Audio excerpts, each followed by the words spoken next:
Okay, hello everyone, and welcome back to World of Tanks Blitz, and today we're going to be taking a look at the Vindicator Ultramarine, which is one of the two new Warhammer tanks in the Halloween event, along with a brand new Halloween-themed map on the Fort Despair map, which is called McCragg's. I think it's just called McCragg, or at least however you pronounce it, because I'm not a Warhammer 40k player. But I think the tanks look fairly cool, and especially I think the Vindicator is the better looking of the two of them. Defeat. Yep, can't even nub your way through a tier 2 game. Second on the team. Anyway, yes. So the Vindicator I think is definitely the better looking of the two tanks, with its bulldozer blade there, which counts as spaced armour, but which is always useful, I suppose. So anyway, yes, looking at it here, 43% protection, 70% firepower, 38% shot effectiveness, and 26% manoeuvrability. So starting off, it has got 1000 HP, which is in the par, I think, for tier 7 tank destroyers. If we look, the T28 HTC has got 1000, E25 has got 1000, 1050 with the boost to its hit points. The ISU 122S has also got 1000, so yeah, it's pretty much on par with all the other tank destroyers. The Helsing as well, 1000. The Blaze has obviously got one of the lowest, 950, in this lineup at least. But overall, this has got some of the best. It's got a normal amount of HP for a tank destroyer, and also has got 120 frontal hull, 55 side, 45 rear, which means it's not that well armoured, really. Which is funny looking at it, because you'd think, oh, bulldozer, that's going to give you lots of armour. No, it gives you a little bit of armour, but not really much to shout about. It counts as really good spaced armour, which is really good against high explosive and heat, but you can angle it, and angling is rather effective. Say rather effective, it's the most effective you're going to get the armour on this thing to be, which is that you can bounce some shots off of your frontal bulldozer blade if you do angle and they catch it at an angle and it pings off, which is possible because 120 frontal hull is fairly thick for a tank destroyer at tier 7. Well, it's alright thickness. However, one thing that this thing does not have is gun depression and elevation. It's got -2 degrees of gun depression due to this bulldozer blade, because of course, well, it's in a cutout, isn't it? It doesn't have a very good gun arc. Rather. It's not that much due to the cutout, and also it has got 0 gun depression whatsoever, basically. 2 degrees is basically 0 degrees. So, yeah, no ridgeline fighting for you. The gun elevation also isn't that great. So, yeah, it's pretty limited in its cone of arc of what it can get in front of it.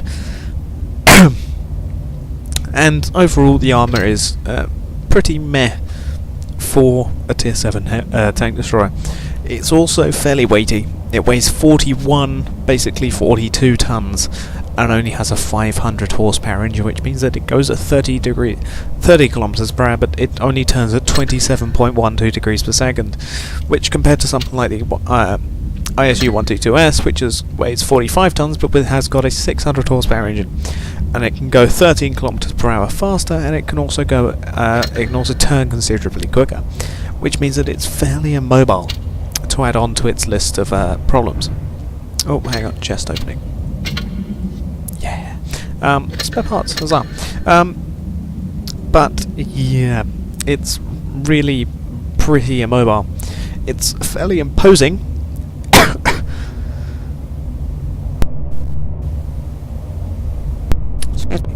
So, yeah, it's pretty imposing to see a big bulldozer blade just appear, and it can make some people donk their shots into a place which they otherwise probably wouldn't aim for, and it's very good at fear tactics, but other than that, yeah, it's pretty mobile, easy to flank, and well, yeah, doesn't have that great armour. It's effective in some places and in certain ways, but you can say that about most armour, really. As for the engine, only has a 10% chance of fire and impact, which is good. That's a very, very low percentage chance, which means you'll probably won't see many fires in this tank, so you'll be saving on your fire extinguisher usage there, so at least that's good. Load limit of 48 tons, which is good because that's still 5 whole tons to play around with, which is actually a lot of weight which you can play around with. Which is good, but then again, yeah, low traverse speed. As for the gun, it's only a tier 6 gun on this tier 7 heavy tank, tank destroyer rather, compared to, well, T28 HTC, I guess a tier 7 gun. E25 gets a tier 6 gun, but it does have 194mm of penetration and a super quick rate of fire. ISU 122S gets a tier 8 gun. The Helsing, that gets a tier 8 gun, tier 8 twin 85, which is really good. And the Blaze WZ gets a tier 8 gun as well. This only gets a tier 6 gun. And it's a derby howitzer. It's a 155mm Demolisher Mark IVe, which is really cool sounding, but it's not really that cool using. It's got a 4.34 rate of fire rounds per minute, which is about a 15-second reload, without any provisions on it, and also using a gun rammer. So yeah, it's a slow rate of fire gun, but then again it is a 155mm gun. It has got heat as its primary, but it's low pen heat. It's 137mm of heat pen, sorry. Which is it's able to get you through the front of Tigers. I suppose that's a plus. You won't have any chance against a mutant. Not really against an IS-2 either, because an IS-2 has got 100 front, and then it's got all this sloping as well. And you can say that heat doesn't care about sloping, and that is true, but it's very easy to bounce this heat because it's such low penetration heat. I mean, even this thing will possibly prove a problem to your heat pen, just because it's so low penetration heat. With its premium shell, which is also heat, it does get 225mm of pen, which is good penetration. HE, it's only got 80mm of pen, which is funny because it's a 155mm gun. And if you compare that to the KV2, which is a tier lower and has only a 152 on it rather than a 155, this gets 86 pen. So it gets 6 hole penetration more with its HE compared to the 155 for the Vindicator, which is funny. And we won't even talk about the Cover Panzer, because that has funny old HE, doesn't it? It's a funny old gun on that thing anyway, but but still, yeah, low penetration heat. It does 640 average damage with its standard heat though, which is very good damage. 545 with the premium heat and 900 with the HE, which means you can get good damage out of it, but it's just a case of knowing when to use heat and HE, because yeah, it's also not a sniper. 0.47 accuracy, being basically a howitzer. So yeah, being a howitzer, bad dispersion and also bad aim time, 5-second aim time. So yeah, it's really not a sniper, and it's a funny gun. It's actually a pretty crappy gun, in all fairness.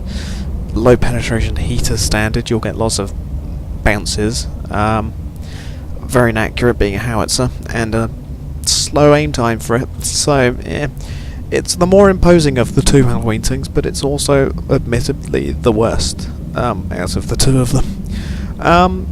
Also, if you're really struggling in penetrating this tank, there's always this big old Commander's hatch up there, Commander's cupola. So there's always that, which you can take pot shots at.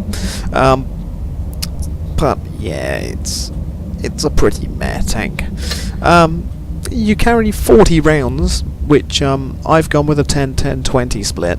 So 10 heat, 20 HE and 10 premium heat. Just because you have the ammo capacity and not the rate of fire, so there's no reason not to carry around a whole bunch of varying types of ammo, because you're never going to use all of them.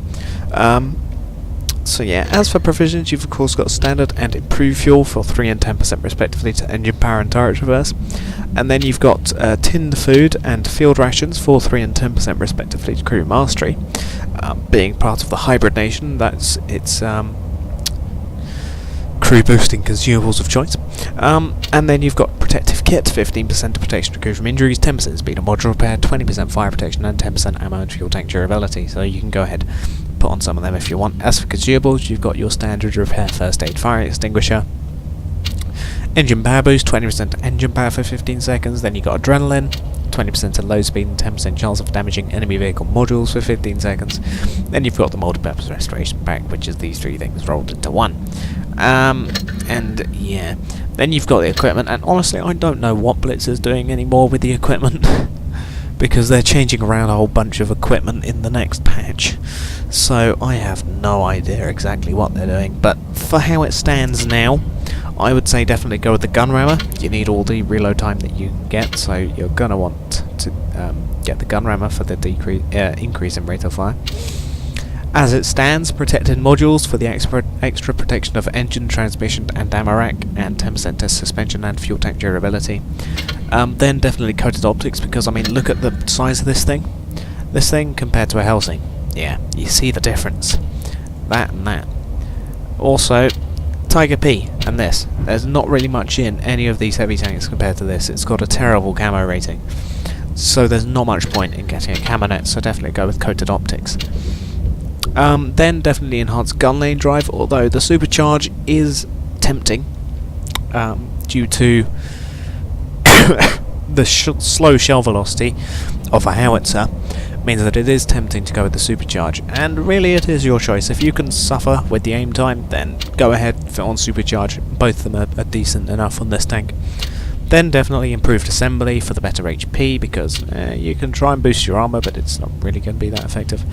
Definitely then improved control, get you up to almost 30 degrees per second, which is a nice whole number. Well, a nice round number rather. So yeah, I would say definitely improved control. Then definitely refined gun, although if you've gone with supercharge first up, you may want vertical stabilizer, but really refined gun, it would be more useful. Then your choice, but I would probably suggest enhanced tracks, and then your choice of whatever the hell those 2 things are. So overall, it's the better looking of the 2 tanks. Hang on, chest. Yeah, spare parts. So yes, it's definitely the better looking of the 2 Halloween tanks, but it's also the worst, the less well off, shall we say, of the 2 of them. It's certainly very imposing with its 2 fans there, with the big engine bit back there, big crew hatch there, 4 exhausts, big bulldozer blade, and the big old howitzer. But it's also very immobile, doesn't have that great armour, pretty crappy gun. There's not really much going for this tank other than it looks sweet. So yeah, that's about it really. So that is the Vindicator Ultramarine. And just to show you the other camos, you've of course got the Dark Angels, which is this green war paint which I've put on the summer. Then you have got the Imperial Fists war paint, which is yellow, which is why I've put it on the desert. And then you've got the good old standard, if I can, there we go, good old standard blue of the Ultramarines for just winter, because there's nowhere that really fits blue. But yeah, so that is the Vindicator Ultramarine. Yeah, pretty crappy tank, but it looks sweet. So I'll thank you all for watching, and goodbye.